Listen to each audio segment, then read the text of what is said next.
ikaze mu makuru magufi agezweho nitwa Dosi Jeanne Giselle. Nyiricyubahiro Anthony Cardinal Kambanda Arikepiskopi wa Kigali akanaba na Perezida w'inama y'Abepiskopi Gatolika mu Rwanda amaze kuvuga ko urupfu rwa Papa Francis wari umushumba wa Kiliziya Gatolika ku isi ari igihombo gikomeye kuko agiye gikenewe mu bikorwa bitandukanye Kiliziya Gatolika yari irimo uko amaze kubitangariza RBA. Nyirutungane Papa Francisco twamenye bya hafi ariko cyane cyane kumubura muri iki gihe turi mu gihe gikomeye cy'amateka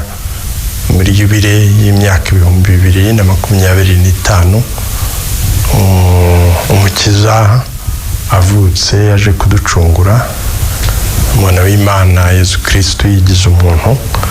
noneho mu Rwanda kabaraye n'akarusho ni impurirane ya yubile y'imyaka 125 Evanjiri igeze mu Rwanda ku buryo rero hari gahunda zinyuranye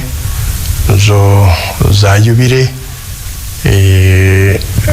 nawe bundi ya kagombye kuba ayobora nubwo kuva mu minsi ishize yari afite intege nke ndetse yaragiye mu bitaro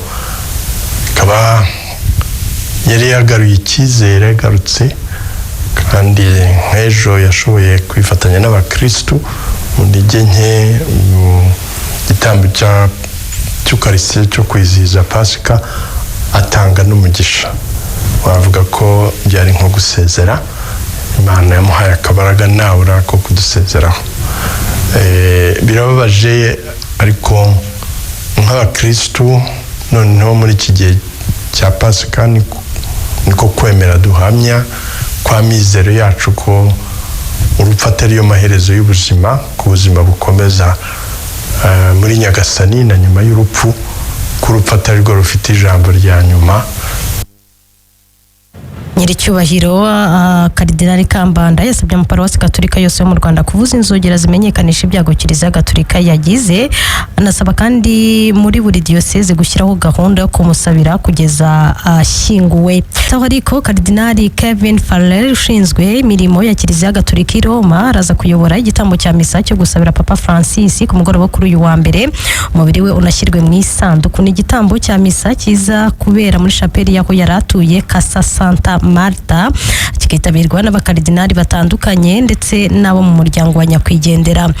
Mu gihe kandi abakristo Gatolika babarirwa mu bihumbi kuri ubu bateraniye cyangwa se bakomeje kugera ku mbuga ya Bazilika yitiriwe Mutagatifu Petero Vatikani aho bari mu kiriyo no kumuha icyubahiro. Abakuru b'ibihugu n'imiryango mpuzamahanga nabo bakomeje kumwunamira no gufata mu mugongo Kiliziya Gatolika muri rusange. Ni muri abo ngabo rero harimo umunyamabanga mukuru w'umuryango w'ibihugu bikoresha igifaransa Louise Mushikiwabo aho yagaragaje Papa Francis nk'umuntu waharaniye kuba umukristo wa nyawe wategaga amatwi buri wese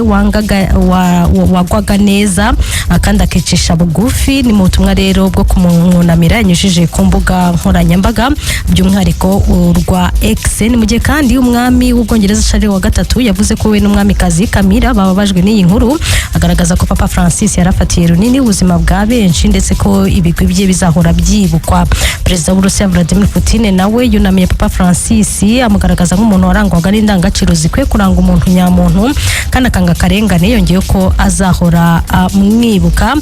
Mu bandi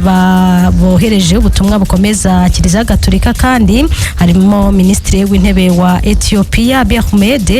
nawe yavuze ko ababajwe n'urupfu rwa Papa Francis yamwifuriza kurukira mu mahoro avuga ko umurage we wo kugira impuhwe kwicisha bugufi no gukorera ikiremwa muntu bizakomeza